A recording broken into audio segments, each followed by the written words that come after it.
10 minute बाद train रवाना हो गई। पुलिस इंचार्ज ने गार्ड से तामिल ज़बान में पूछा कि गाड़ी त्रिशनापल्ली राइट टाइम पर पहुंच जाएगी।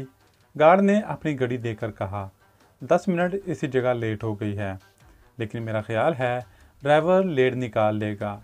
हम सुबह 4 बजे तक त्रिशनापल्ली पहुंच जाएंगे। गार्ड ने बताया कि इस वक्त रात के 11 बज रहे हैं। पुलिस इंचार्ज ने पूछा अब किस स्टेशन पर गाड़ी रुकेगी। अब जोलरपटा जंक्शन आएगा, मगर यह अभी काफ़ी दूर है। ट्रेन 12 बजे रात वहां पहुंचेगी। पहले तो गोदावरी दरिया आएगा। मेरे कान खड़े हो गए। मेरा टारगेट गोदावरी दरिया होना चाहिए। अगर मैं दरिया के अलावा किसी जगह खुशकी पर खिड़की से कूदता तो मेरी हड्डी पसली एक हो जाने का अंदेशा था, क्योंकि यहाँ ट्रेन के दोनों जानब रेत ही रेत थी। ट्रेन ने रफ्तार पकड़ी तो पुलिस इंचार्ज पर नींद ने दोबारा हमला कर दिया। इसके बाद सिपाही भी ऊँघने लगे। मैंने हथकड़ी में से हार निकालने की जद्दोजहद तेज कर दी। लोहे का कड़ा मेरी हथेली के उबार की हड्डी पर जाकर रुक जाता था। मैं जोर लगा लगा कर कड़े को हड्डी से आगे ले जाने की कोशिश करने लगा। हथकड़ी वाला बायां हाथ सांप की तरह हरकत कर रहा था। आधे घंटे के सर तोड़ कोशिश और हथेली की हड्डी वाले उबार को जख्मी कर लेने के बाद अचानक मेरा हाथ कड़ी से निकल आया। मैंने पुलिस इंचार्ज, सिपाहियों और त्रिशनापल्ली एजेंट का जायजा लिया। सब लोग ऊँघते ऊँघते गर्दनें ढलकाए सो रहे थे। कंपार्टमेंट में सामने वाली खिड़की खुली थी। ताज़ा हवा बराबर अंदर आ रही थी। मैंने इंतहाई एहतियात और आहिस्तगी के साथ अपनी खिड़की के शीशे को नीचे खिसकाना शुरू कर दिया। इस खिड़की से हवा दाखिल होकर आहिस्ता आहिस्ता दूसरी जानब वाक़या खुली खिड़की से आती हवा में घुल मिल गई। अगर मैं एकदम से खिड़की का शीशा नीचे कर देता तो हवा के नागहानी शोर से इन लोगों की आंखें खुल सकती थी। हवा का रुख ऐसा था कि खिड़की से टकरा कर पीछे की तरफ जा रही थी। मैंने हफ्से मुतकद्दम के तौर पर अपना आप खुली खिड़की के आगे कर दिया। मेरा दिल जोर जोर से धड़क रहा था। अब मुझे दरिया का इंतज़ार था। इतना मुझे याद था कि मद्रास से मिडा पंप की तरफ आते हुए रास्ते में जो भी दरिया आया इसका पुल ऊपर से खुला था। चूँकि ये दरिया ज़्यादा चौड़े नहीं थे, इसलिए इन पर खुले पुल डाले गए थे। ये बात मेरे हक में जाती थी, वरना मैं आहनी जंगलों से ढके हुए पुल पर से कभी नहीं कूद सकता था। मैंने दिल में खुदा से दुआ मांगी कि मेरी मदद करे। मैंने हथकड़ी से अपना हाथ निकाल रखा था। 10 मिनट बाद दरिया आ गया और ट्रेन एक ख़ास आवाज़ के साथ दरिया के पुल से गुजरने लगी। मैं इसी इंतज़ार में था। मैंने गर्दन निकाल कर नीचे देखा। अंधेरे में दरिया का चौड़ा पहाड़ धुंधला दिखाई दे रहा था। मैं खुदा का नाम लेकर उठा और खिड़की से बाहर कूद गया। चूँकि ये ट्रेन का आखिरी डब्बा था, इसलिए हवा का शदीद दबाव पीछे से आगे इंजन की तरफ था। खिड़की से गिरते ही दाएं जानब से हवा का शदीद थपेड़ा मेरे जिस्म से टकराया और इसने मुझे आगे उछाल दिया। मैं पुल से थोड़े ही फासले पर दरिया में जा गिरा और ठंडे पानी से ही नीचे उतरता चला गया। फिर मैं हाथ पांव मारता हुआ दरिया की सतह पर आ गया। मैं पुल की दूसरी तरफ आ चुका था। मैंने पुल की तरफ देखा। ट्रेन के आखिरी डब्बे के पीछे लगी हुई सुर्ख बत्ती की रोशनी मुझे ऐसी लगी जैसे एक जगह ठहर गई है। मेरी छलांग लगाते ही यकीनन मुहाफिज बेदार हो गए होंगे और इन्होंने ट्रेन की जंजीर खींच दी होगी, मगर दरिया की लहरें मुझे तेज़ी से आगे ही आगे बहाए ले जा रही थी। मैंने बहाव के साथ तैरना शुरू कर दिया। रात के सन्नाटे में पिस्तौल के 2 धमाके सुनाई दिए, लेकिन मैं इन लोगों की पहुंच से बाहर निकल चुका था। अब रात का अंधेरा था। दरिया की सैलाबी लहरें थी और मैं था। मौत के मुंह से बच निकलने पर मेरे अंदर एक नया बलबला पैदा हो गया था। दरिया में तैरना मेरे लिए कोई नई बात नहीं थी और फिर सैलाबी दरिया की लहरें मुझे तैरने में बेहद मदद दे रही थी। मैं दरिया की लहरों पर सीधा और बेहस होकर लेट गया और सांस खींचकर फेफड़े फैला लिए और आहिस्ता आहिस्ता सांस लेने लगा। इसे हम मुर्दा तैराकी कहा करते थे, यानी पानी की लहरों पर मुर्दे की तरह तैरना। मुझे कुछ मालूम नहीं था कि दरिया आगे किधर जाता है और कहाँ से गुजरता है। सिर्फ इतना मालूम था कि ये जनूबी इलाका है और समंदर यहाँ से ज़्यादा दूर नहीं है। हो सकता है सुबह होने तक मैं समंदर के दहाने पर पहुँच जाऊँ। मुझे इस मुकाम से पहले पहले दरिया से निकल जाना चाहिए था। दरिया की हैजानी लहरों की रफ्तार काफ़ी तेज़ थी। इन उठती बैठती डोलती लहरों के सीने पर किसी लाश की तरह तैरते हुए मेरी आंखें आसमान पर चमकते सितारों को तक रही थीं। इस तरह तैरने से मुझे सुकून मिल रहा था। मैंने आंखें घुमाकर किनारों की तरफ देखा। मैं दरिया के वस्त में था और किनारों की गहरी लकीर तरीकी में काफ़ी दूर नज़र आ रही थी। मैंने किनारे पर जाने की कोशिश नहीं की। रात गुजरती जा रही थी। देखते ही देखते सितारों ने ढलना शुरू कर दिया। मुझे दरिया की लहरों पर बहते हुए 2-2.5 घंटे गुजर गए थे। फिर मशरक में सुबह काज़ब की फीकी फीकी रोशनी की झलक उठी। मैंने महसूस किया कि दरिया का पहाड़ भी चौड़ा होने लगा है। दरिया से निकलने का वक़्त आ गया था। मैंने दरिया में एक डुबकी लगाई और अपना रुख मशरक की तरफ करके किनारे की जानब तैरना शुरू कर दिया। मैं बिल्कुल ताज़ा दम था। सिर्फ ठंडे पानी से मेरे अज़ाए सर्द हो गए थे। तेज़ तेज़ बाहें चलाने से मेरा खून गर्म हो गया। दरिया का किनारा अंधेरे में एक लंबी लकीर की तरह था जो मेरी तरफ बढ़ रहा था। जूं जूं मैं आगे बढ़ रहा था, किनारे की लकीर मोटी और चौड़ी होने लगी थी। मौजों का बहाव अभी तेज था। मेरा रुख बार बार दरिया के वस्त की तरफ हो जाता था। सुबह के उजाले में मुझे दरिया किनारे नारियल के स्याह खाके नजर आने लगे। मैं जानफशानी से तैरता चला जा रहा था। अचानक मेरे हाथ बांस के एक छप्पर पर पड़े। यह किसी झोंपड़ी की छत का हिस्सा था जो सैलाब में कहीं पीछे से बहता चला आ रहा था। मैंने अपना आधा जिस्म इस पर गिरा दिया और अपना दाएं हाथ को चप्पू की तरह चलाना शुरू कर दिया। थोड़ी देर बाद दरिया के किनारे जा लगा। यहाँ ज़मीन दुलदली थी। सबसे ज़्यादा खतरा सांपों का था। मैं दुलदली किनारे से निकलकर ऊपर सूखी जगह पहुँच गया जहाँ नारियल ज़्यादा दूर तक चले गए थे। मैं खुशक ज़मीन पर बैठ गया और लंबे लंबे सांस लेने लगा। मैं थक कर चूर हो गया, लेकिन जान बच जाने पर खुदाबंद करीम का शुक्रिया अदा करने लगा। सूरज निकलने से पहले की काफूरी रोशनी में मैंने निगाह दौड़ाकर इर्द गिर्द देखा। ये गैर आबाद और वीरान इलाका था। मैं उठकर दरिया के किनारे किनारे चलने लगा। चलते चलते सुबह हो गई। सूरज निकल आया। आगे मुझे कुछ फासले पर दरिया के किनारे माहीगीरों की कश्तियां बंधी हुई नजर आईं। यहाँ दरख्तों के नीचे कुछ झोंपड़ियां भी थी।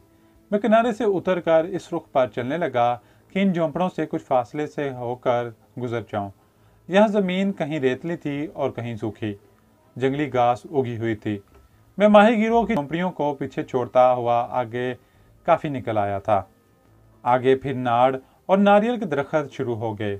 गीले कपड़े अब सूख गए थे। चलने से जूतों में रेत भर गई थी। एक जगह मैंने स्याह नाग देखा। वो फन उठाए एक डेयरी के पास फंकारे मार रहा था। मैं चुपके से आगे निकल गया। कोई कच्चा रास्ता भी नहीं था। दरख्तों का एक झुंड खत्म होता था तो दूसरा झुंड शुरू हो जाता था। धूप तेज हो रही थी। मैंने जैकेट उतार कर कंधे पर रख ली। मेरी कोशिश थी कि इस इलाके से जितनी भी दूर निकल सकूं निकल जाऊं। आखिर मैं थक गया और एक जगह छालिया के दरख्त से टेक लगाकर सुस्ताने लगा। मुझे प्यास महसूस हो रही थी। मैंने सर उठाकर देखा। जहाँ मैं बैठा था वहाँ नारियल का कोई दरख्त नहीं था। मैं जनूब मशरक की तरफ जा रहा था। जनूबी इलाके 90% बंजर और गैर आबाद था। कुछ देर सुस्ताने के बाद मैं फिर चल दिया। मैं अब एक नया मंसूबा बना चुका था। मंसूबा ये था कि मैं भारत के जनूबी साहल के आखिरी बंदरगाह धनुषकोडी से किसी तरह स्टीमर में सवार होकर श्रीलंका की तरफ निकल जाऊं। शुमाली हिंद की तरफ जाना मौत के जंगल में फंसने के बराबर था। दूसरी बात यह थी कि जिस मिशन को लेकर मैं इतनी मुसीबतें झेलता यहाँ तक पहुँचा था वो मिशन अभी पूरा नहीं हुआ था। मैंने जान की बाजी लगाकर एटॉमिक सेंटर के ब्लूप्रिंट जलाकर राख कर दिए थे, मगर ये ऑपरेशन यूं रायगा हो गया था कि इस ब्लूप्रिंट की नकलें भाभा एटॉमिक सेंटर में भी मौजूद थीं। मैं अपने दूसरे ऑपरेशन यानी मंडा बम एटॉमिक रिएक्टर को केमियावी बम से उड़ाने की जतन कर रहा था। त्रिशनापुली एजेंट के हाथों पकड़ा गया। अब मुझे ख्याल आया कि क्यों ना श्रीलंका जाकर दहशत पसंदों से मदद हासिल करूं। इन दिनों लंका में तामिल आबादकारों और मकामी बाशिंदों के दरमियान लड़ाई हो रही थी और बमों के धमाके हो रहे थे। वैसे भी श्रीलंका ज़्यादा करीब था। सोचा अगर मैं दहशत पसंदों की मदद हासिल करने में नाकाम रहा तो वहीं से कराची रवाना हो जाऊंगा। धूप की तपश में इजाफा होता गया। जैकेट मेरे लिए एक बोझ बन गई थी। मैंने इसे एक जगह रेत में गड़ा खोद कर दबा दिया। प्यास से हलक खुशक हो रहा था। एक जगह नारियल के दरख्त थे। 2 नारियल पड़े मिल गए। इन्हें तोड़कर पानी पिया और इनका गोदा खाया तो जान में जान आई। मैं आगे रवाना हो गया। दोपहर के बाद मुझे तरकारियों के कुछ खेत और इनके पीछे गांव की झोंपड़ियां नजर आईं। मैं खेतों से हटकर गांव से आगे निकल गया। तीसरे पहर भूख से मेरी आंतड़ियां सिकुड़ना शुरू हो गईं। अब कहीं नारियल के दरख्त भी नहीं थे, छालिया और ताड़ के दरख्त ही थे। गांव से कुछ आगे देहाती लोगों की एक टोली देखी। वो लोग विष्णु देवी का पुतला उठाए नाचते गाते चले जा रहे थे। मैं इनसे कुछ फासला रख कर चलने लगा। टोली एक छोटे से मंदिर में पहुंचकर रुक गई। इन्होंने एक बड़ा पतीला खोलकर आपस में चावल बांटे और बैठकर खाने लगे। मैं रास्ता बदलकर दूसरी तरफ हुआ तो एक बूढ़े ने मुझे तमिल जबान में आवाज देकर बुलाया और कहा कि विष्णु देवी के मंदिर के पास से बगैर खाए पिए नहीं जा सकता। आओ तुम भी हमारे साथ भोजन कर लो। मैंने देखा कि सिवाय इस बूढ़े तामिल के जिसने अपने बालों का जोड़ा सा पीछे बांध रखा था और किसी ने मेरी तरफ तवज्जो नहीं दी। मैं इसके पास जाकर बैठ गया। इसने केले के एक पत्ते पर चावल डाल दिए। इन चावलों में कोई सब्जी मिली हुई थी। मैं चावल खाने लगा। बूढ़े ने मुझसे पूछा कि मैं कहाँ से आया हूँ, कहाँ जा रहा हूँ। हम तमिल ज़बान में बातें कर रहे थे। मैंने इससे कहा कि सरकार यहाँ पानी के पंप लगाना चाहती है, इसका सर्वे करने आया था कि रास्ता भूल गया। बूढ़े तामिल ने मेरा नाम पूछा। मैंने अपना नाम सामर्थी शास्त्री बताया था। इसने कहा तुम हमारे गांव में चलकर आराम करो, सुबह तुम्हें पीछे गड्डापम शहर पहुंचा दिया जाएगा। मैंने बातों ही बातों में इससे सारे इलाके का हदूद-ओ-हरबा मालूम कर लिया। पता चला कि मैं जुनूब में काफ़ी दूर निकल आया हूँ और दरियाए गोदावरी ने नीम दायरे की शक्ल में चक्कर काट कर मुझे जुनूब में भारत के नक्शे की तकोन के करीब पहुँचा दिया है। वहाँ से धनुषकोडी 70 किलोमीटर के फासले पर था। बूढ़े तामिल ने मुझे रात अपने गाँव में ठहराया। मेरे कपड़े फट चुके थे। इसने मुझे धोती कुर्ता दिया जो मैंने तामिल लोगों के स्टाइल में पहन लिया।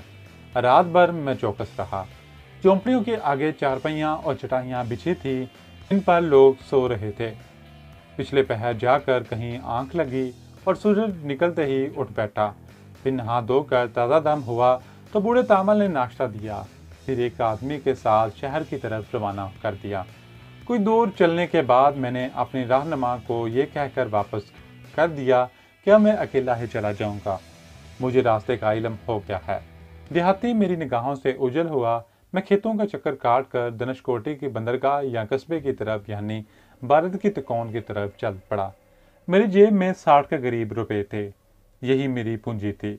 मेरे सामने तकरीबन 70 किलोमीटर की मुसाफिर थी जो बज़ाहिर लगता था कि मुझे पैदल ही तय करना होगी, क्योंकि यह इलाका रेलवे लाइन से बहुत हटकर था। अब कहीं कहीं झोंपड़ियाँ नजर आ जाती थी।